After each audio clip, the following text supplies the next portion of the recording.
If you have been thinking about opening your own roadside stand for selling cut flowers, then this conversation is going to be really helpful for you. I have with me my friend Kate, and she's going to share with us her process, her beginnings, her journey through everything that involves the roadside stand. And I hope that you really get a lot of inspiration and maybe a little push to open your own this year. Quick note, we are not going to go into the legal requirements that you may or may not need for having a roadside stand where you live. I highly encourage you to do your own research for the area, the town, the city where you live. If you have an HOA, this may be something that you want to consider. So we're just going to stay away from that aspect, and we're going to talk about all of the other fun stuff.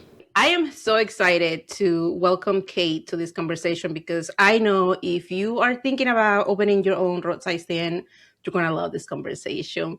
Kate, thank you so much for being here. I am so excited to be talking to you today. As I mentioned before we started the recording, I can use talk for hours about plants and roadside stands and everything. And I'm just so glad that you were able to meet me here today. Well, thank you. Yeah, I'm so excited. It's such a pleasure and an honor, really, to be talking with you and your community about all things flowers and roadside stand. And anytime I can talk about gardening is just, it's a joy. So thank you so much for having me. Awesome. Well, for the people that don't know who you are and what you do or what you're doing, tell us a little bit about, what kind of garden you have, where you're located, and if you have, like acres of land, or if you have a farm, or anything that you want to share with us. Yeah. So my name is Kate. I live in Portland, Maine. Technically, we're now a zone 6. I think that changed a few years ago, but I still like to garden like I'm a zone 5. And winters can be pretty tough here and pretty challenging.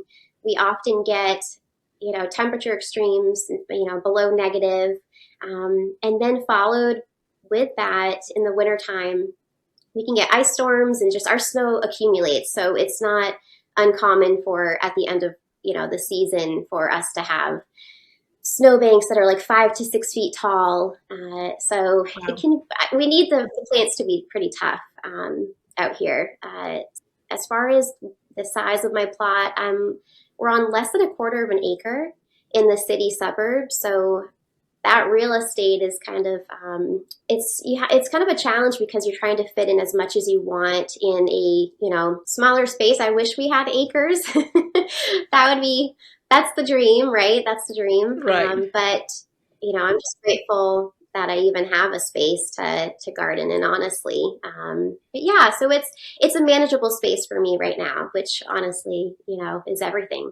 So do you normally grow like in raised beds, in containers, in the ground, or in all of them? How does that look like for you? Yeah, so I do garden primarily out of raised beds for growing my cut flowers. Over the past couple of years, though, alongside trying to garden out of the raised beds, I've been slowly developing perennial beds because that's really important for me to also have that in place as well too. And some place where I don't have to cut all the flowers down because I like to look at them and I don't feel as guilty when I'm cutting out of the raised beds, honestly. Yeah. I mean, a little guilty because it is beautiful to look at. But I have, my layout is a little strange. I technically have two side gardens. On the left side of our house, that's been kind of where I've put most of my focus the last few years into building and developing that. I'm pretty inspired by English cottage gardens and Italian gardens. And so I really wanted to kind of make like a potager or a kitchen garden. So, with the gravel, have something that's easier to manage too. Although, you're still doing a lot of weeding with the gravel. Yeah. um, but yeah, so I do have two side gardens, both with raised beds, but I'm still trying to add in perennial gardens as well too, along with that. So Okay. yeah, it's fun. You have a good mix of both. Do you normally start a lot of those flowers that you put on your raised beds from seed, or do you buy a lot of starts, or how does that look like? Yeah, well, I think it's probably similar to what you do. I know you're in Indiana, so you also are zone six. You get pretty cold. And I don't know how long your growing season is, but for Maine, I feel like it's pretty short. So we're about, I want to say mid-May to mid-October is kind of our growing season. And in order to have, I'd say, a good amount of blooms and a lot of production, it's kind of necessary that you do get a jump start and start your seedlings early inside. I like to consider myself a little bit of a rebel gardener where I start my seeds a little bit earlier than recommended. So not that's may not always be the best practice, right? Because sometimes, they get a little bit too big for the pots and I have them ready to go, but it's, outside isn't ready. So Hmm. maybe that's a little bit of being a little impatient. But I'm just, I really, I try to get the plants big enough to get them outside so that way I can have the most production for a short growing season. So, So I wanted to invite you when I was thinking about bringing some people and talk about certain things. I knew right away that I wanted to have you over because, and this is mainly for me, I'm being selfish right now. I found you last year, 2024, really. When I was looking into maybe opening a roadside stand, and I found your amazing edited videos. I love the music that you use. If you get a chance to check her YouTube, you definitely need to check that out. But I found your roadside stand, and I know that you don't have a lot of like a specific, like how to roadside stand this or anything like that. But the little bit that you show in your videos, I'm so thankful because I got a lot of ideas from that. So this is mainly for me because I want to know a lot of things. So I know that a lot of people are thinking about, maybe I want to do a roadside thing, whether they're selling vegetables or flowers. Um, I want to know, when do you decide I want to sell flowers? When did that happen? yeah. So I think, so I want to say it was back in 2022. So I took a few years to kind of just throw myself into gardening to get my hands dirty and get comfortable with growing and kind of build up Hmm. my confidence. And just to see, is this something that is worth, investing in? Is this going to be a hobby that I continue with, or is this going to be this little thing that I try for one summer and then, Hmm. it's kind of put on the back burner? But once I started, I just really, I haven't been able to stop. And with that, at the time, so I tried in 2022. I want to say I started with just a few seeds, and surprisingly, they grew. So I was kind of like, well, this might be something that I want to share with my neighbors. It was kind of, I started it for a couple of reasons. Number one, I had a growing hobby that I needed to fund. And, gardening is expensive. It's not cheap. And, Yes. I have all these grand ideas and these wishes about what I would like to put into my garden, whether that's structure, so maybe like arbors and plants. Plants are expensive too. So, with that, I needed a way to generate some income, but also I was feeling pretty isolated. And I grew up in rural Maine where you knew your neighbors. And here I am in, Portland's not a big city, but it's still a city nonetheless. And I just was really feeling like I need to get out. I need to meet my neighbors. So selfishly, that was also another reason I really wanted to get to know the people around me while also, fueling my garden.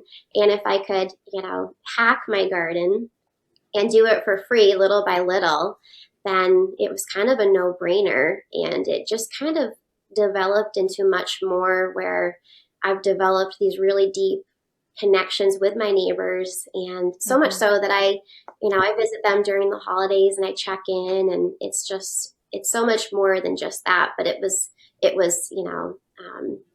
for income and for connection. I know that right now, when I found you last year or in 2024, depending when you're watching this video, um, you have that amazing, like roadside, or the stand that your husband built you, is that how the first year looked like for you? Was that the thing that you used, or how was that? Yeah, that's a wonderful question.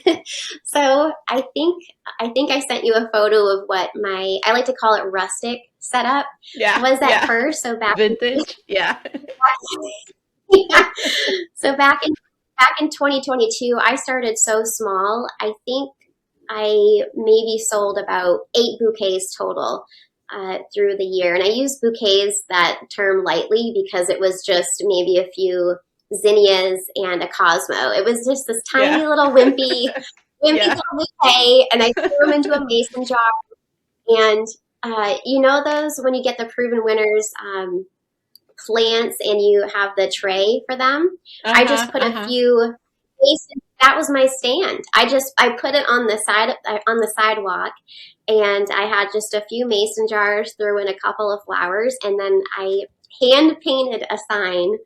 I think it's still charming. It brought people over. They still surprisingly bought those flowers, and honestly, I was also just testing the market. And when you're on a budget, you can't necessarily throw everything. I guess you could, but I feel like it's better to test the market first before you start investing, more into or take it more seriously. And that was kind of my way of, well, let me just put this out here, see what happens. And after I sold those 10 bouquets, I was like, okay, I now know I can grow some cut flowers. I have a few people that will buy my flowers, and I like to think that they were doing it because they genuinely wanted flowers, not because my Right. stand looked pretty sad. Yeah. And it just kind of took off from there. And in 2023 is when I took it a little bit more seriously, and worked with my husband to tell him, kind of what I was looking for. I needed a stand that I could lift myself and move out. We don't have a spot where I could permanently have a stand set up, which that would be ideal if I could have a stand in a dedicated area that I could leave up year round, but I just don't have that. So I needed something that I could move in and out easily on my own. Although I'm thinking maybe next year I might put some wheels on the bottom of it. So I'm constantly trying to think of ways to improve the stand and the experience for my customers. But yeah, you learn a lot as you're testing the market, as we'll probably go over. You just have to listen to your customers and what they want, but also don't be afraid to experiment. When you say I sold 8 bouquets, 10 bouquets, and you said for the whole season, I was like, oh wow, okay, that's like really, like in terms of selling many bouquets, that's really low. I would say. Were you disappointed, or were you like, like maybe it would be better if I change things, or were you thinking, like I learned so much the first year on how not to, or how to do this, that I'm prepared for the second year. Yeah, I think honestly, I was just surprised anyone came by and bought what I was selling. So I think I think that just really kind of inspired and encouraged me at the same time to just kind of do the spaghetti test, throw the spaghetti at the wall and see what sticks. And that's kind of what I still do to this day because things are constantly changing and what I'm interested in growing is constantly changing too. But that was really just the encouragement I needed to keep going and to take it more seriously and invest in more seeds for the next year. And actually, I think that next year is when I got into selling tulips, and that that is quite a job because in order to make some sort of a profit, you have to plant a lot of tulips because the more you order for tulip bulbs, the cheaper it gets per bulb, and you kind of just have to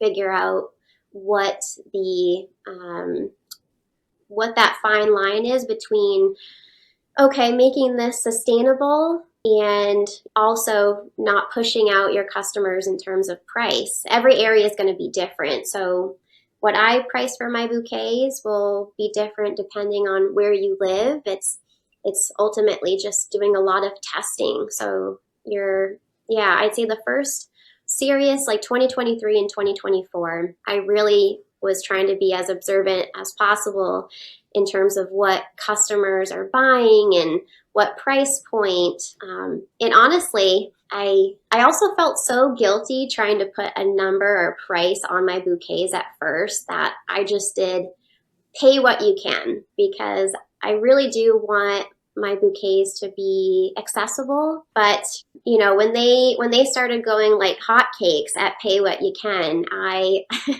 was like, maybe I should start like setting a number on it. At least. But I know.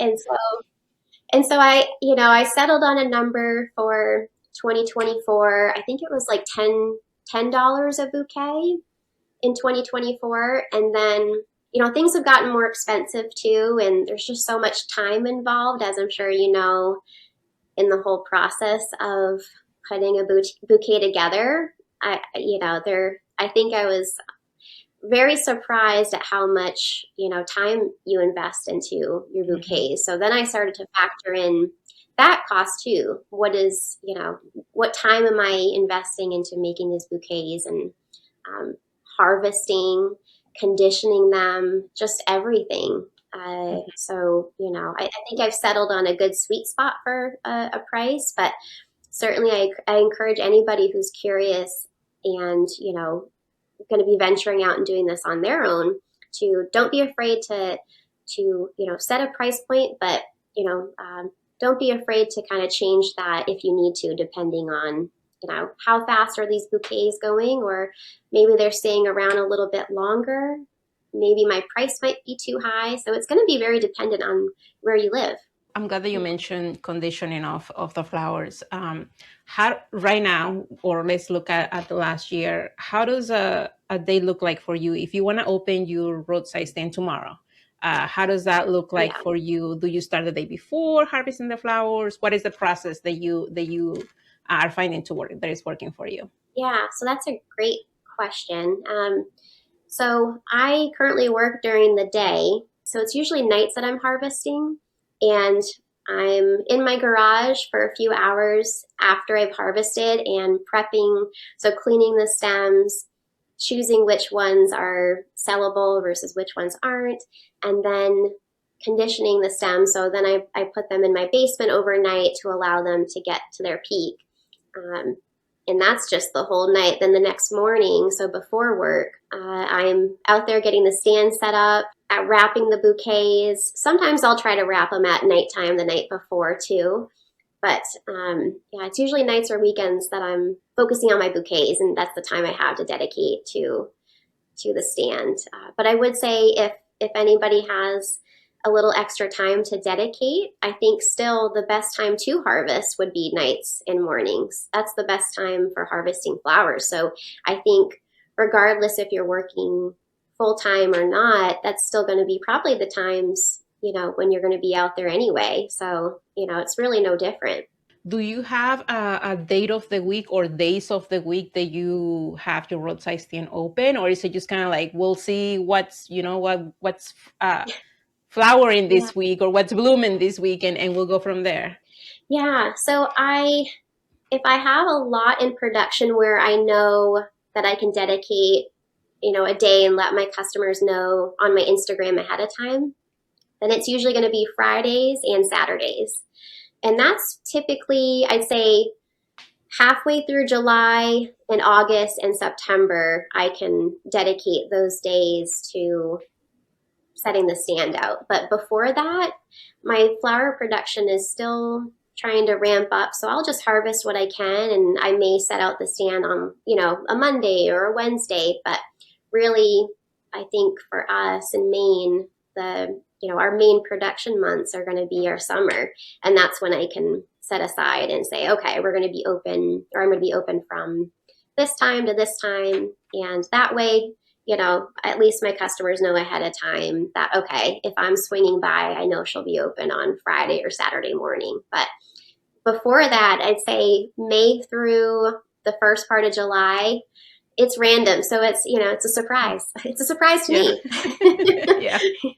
I was going to say, so I'm curious if that's the same for you as well, too. Yeah, I guess I really don't know too much about the Indiana growing season. Do you guys also have kind of a short growing window too? I see your seedlings behind you. I'm so jealous, but I'm doing a couple of tests yeah, back there. So it's almost the same as you. So you're talking for yourself is mid-May through mid-October. For us, it's really about the same. It's early May through mid-October. Unless the weather decides to give us a snowstorm at the beginning of May, and then like you kind of have to wait. But it's about the same. And as far as the roadside stand, it was my first year. So everything, like you say, you just throw spaghetti at the wall and see what sticks. I feel like I try a lot of things. I'm so glad that I did a lot of things because now I know I feel comfortable not doing the same things because some things didn't work. And like you say, you're just gonna have to, try everything, see what works, and that has been amazing. But I am so thankful that people like you know, with YouTube channels and roadside stands show even just a little bit on the side. Because like I said, I was watching a lot of your videos, and whenever you will show the roadside stand, I will be like, rewind, let me see what she has there. So a lot of your views from 2024 came from me, Kate. thank you. Oh my gosh. um I watched a video that you posted, something along the lines of "Get the roadside stand ready with me" or something like that. That title, and you put some bouquets together in different colors, and you were showing, like your process. It's funny because one of those bouquets that was your favorite was a white bouquet with lilies and cosmos and hydrangeas, and you're like, oh, I love this one, it's amazing, smells amazing, looks amazing. And you did a, like at the end of the day type of thing update, and you show I sold everything except the white one, like my favorite was still here. Do you find that that's true, that you come out with flowers, or like, oh, people are gonna love this flower, they're gonna love this, and it's not exactly what you expected? Absolutely. I think too, I love looking on Instagram and I get inspired, and even Pinterest too, at these lovely, beautiful bouquets. And, there's some that are just like all white or all light pink. And to me, that's very like delicate. And sometimes I'm drawn to those bouquets because I just think that they're so lovely. And I learned that those are the ones that are either all white or really don't have a lot of contrast in them. They're just either, pinks or creams. Those ones do not sell. So I don't know if that's just my area, but what I've come to find is that people really want those vibrant colors. So, pinks and purples and pops of yellow, also reds. Some people like the reds, the oranges.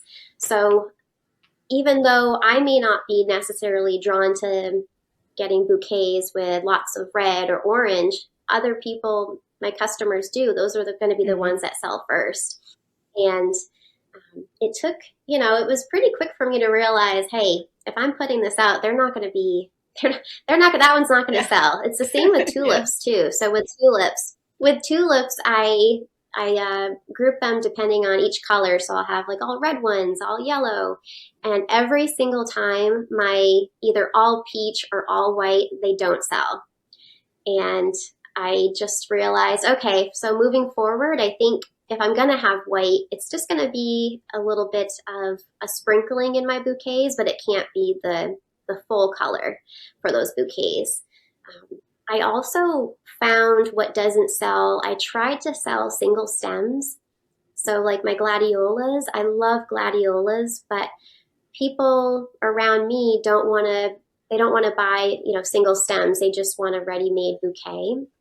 But that doesn't mean I don't want to discourage anybody because that doesn't mean that selling single stems couldn't work for them, but maybe it might be more of setting up a stand in a vendor stand for a boutique experience where somebody could pick single stems and create their own bouquet. But I think in terms of a roadside stand, at least in my area, yeah, they're just looking for something that's convenient, ready to go, and not necessarily wanting to do the single stems.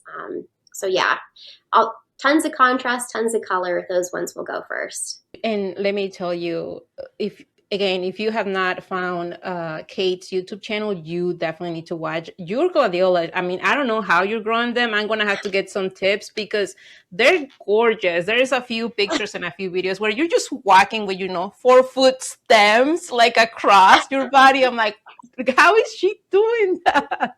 How is she getting those sizes? I mean, give me your resources and where you're buying those bulbs from because I need to know. Oh, I don't know if I can take any credit for that. I know they're big. I'm like 5 foot nothing, so they're about the same height as me.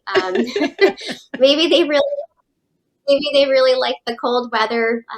But it's funny. When I first planted glads, I had no idea that they would come back for me.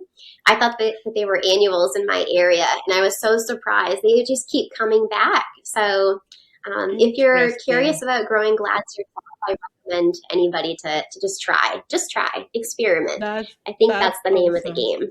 I'm curious too. Do you find that in your area too, Roxana? Do you notice if a certain color sells better than others? So yes, I personally love dark flowers. Like give me a dark dahlia, with some dark foliage and some color here and there. And I personally love that. But the people that are buying from my roadside stand, not so much. There were a couple of times where I was in the same spot, like, oh, people are gonna love this dark moody bouquet, and those were the ones that were left at the end of the day. So it's like you say, you just have to experiment with what people in your area like. And sometimes, or one time I make just single stems bouquets of the same flower.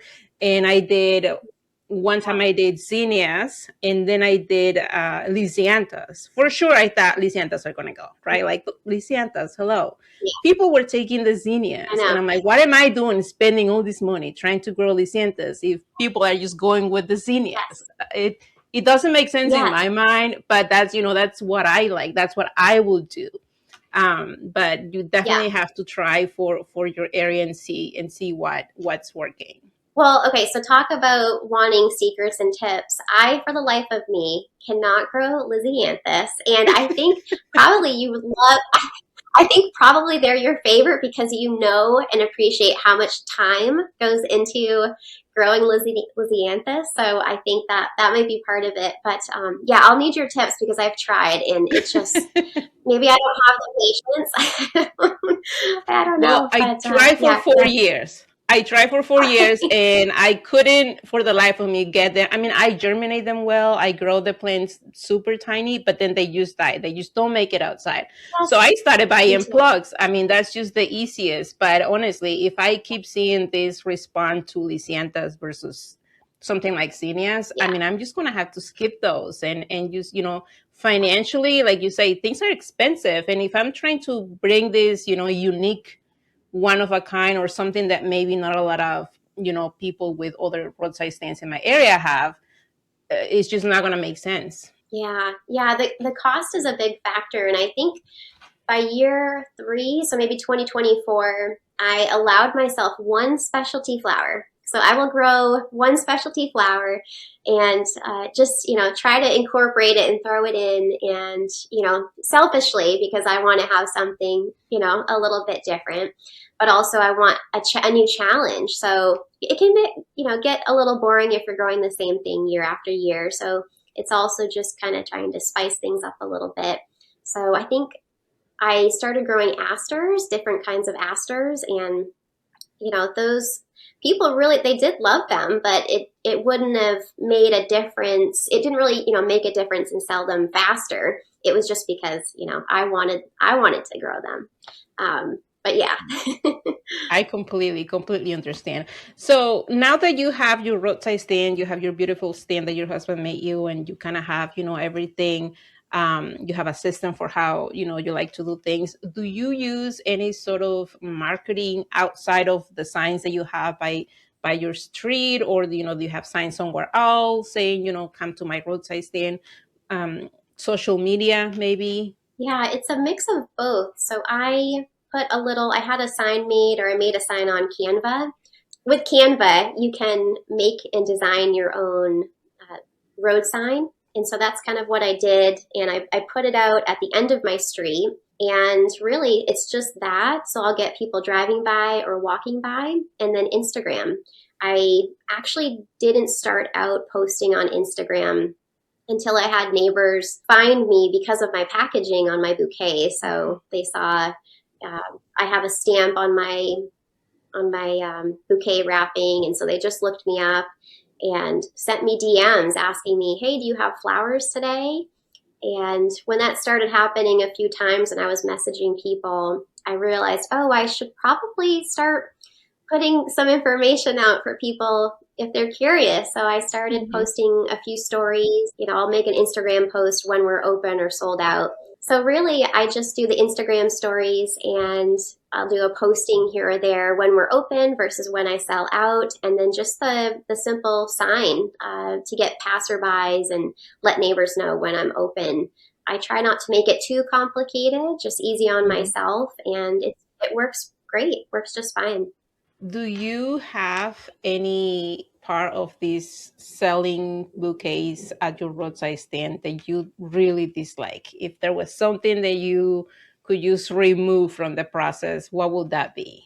I think, in all honesty, the time it takes to create a bouquet from start to finish. I wish the process was a lot quicker than it is. Before I got into growing and selling cut flowers, I don't know if it was just, I was a little bit naive and thinking how easy it would be. And then you really, it's very humbling. It's very humbling work because you're putting a lot of time and energy into these bouquets, and you do have to really love it because it can take a lot of time. So I think that's something I wish the process was quicker, and I think there is ways you can um, navigate that. So you can make your packaging bouquets simpler.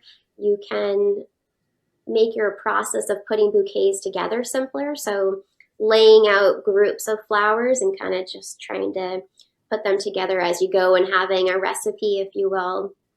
So there's ways that you can mitigate it, but you certainly can't, I'd say, get rid of the fact that you do have to harvest everything. So you're still cutting all the good ones and the bad ones, the flowers Hmm. that are sellable and not sellable.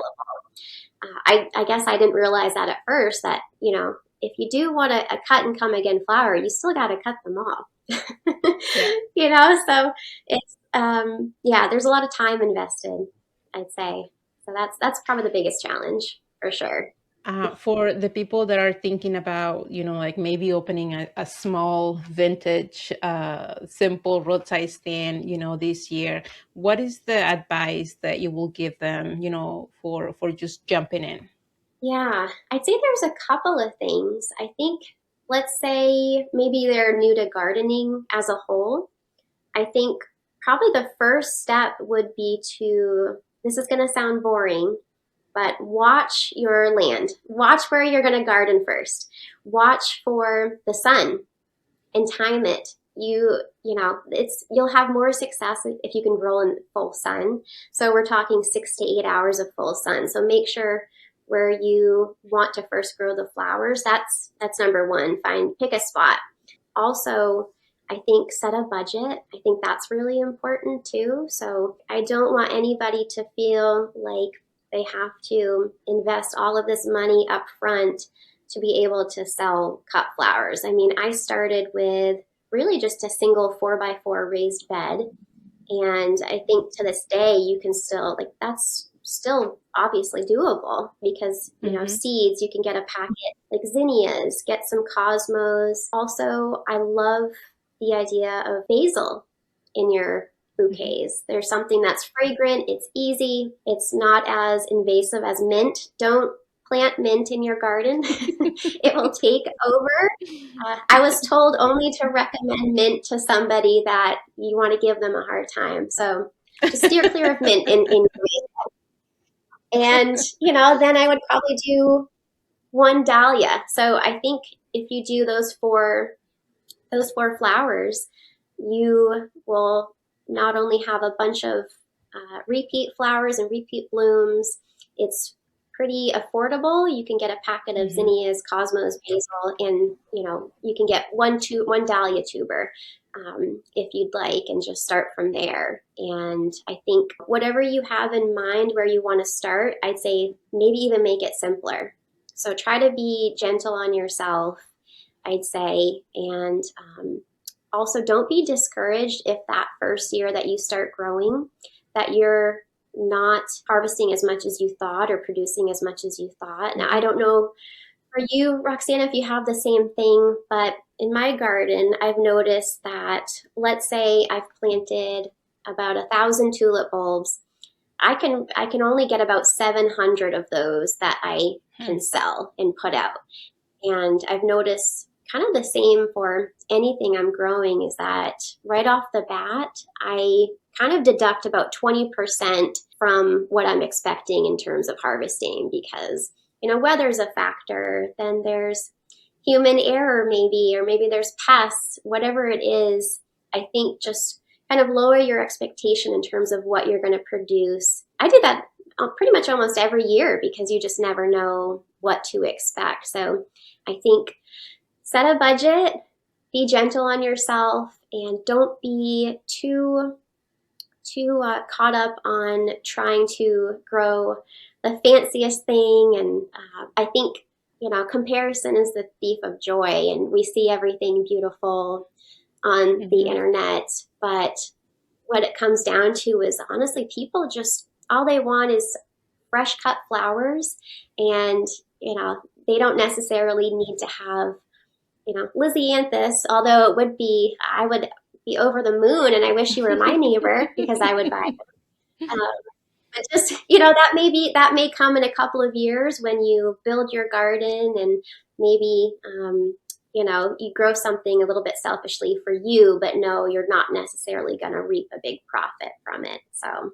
Those are amazing points that you make there, because I think that, like you say, we see all of these things, we see the roadside stands that have been for years, and that people have been doing it for years, and we want that, right? Like, we want that now, this year, my first year. And it's so easy to just get caught up in that mindset. Kate, thank you so much for helping me make this video. I know that I appreciate your view on things, and I know a lot of people watching this video that are thinking about doing this for the first year are also going to appreciate it. Thank you so much. I'm going to leave links to your Instagram, to your YouTube. Follow her. Just follow her. yeah, well, thank you so much for having me on. I just want to leave this little nugget for anybody who is interested or is feeling inspired in growing flowers. Just start, experiment, and just have fun. Awesome. Thank you so much.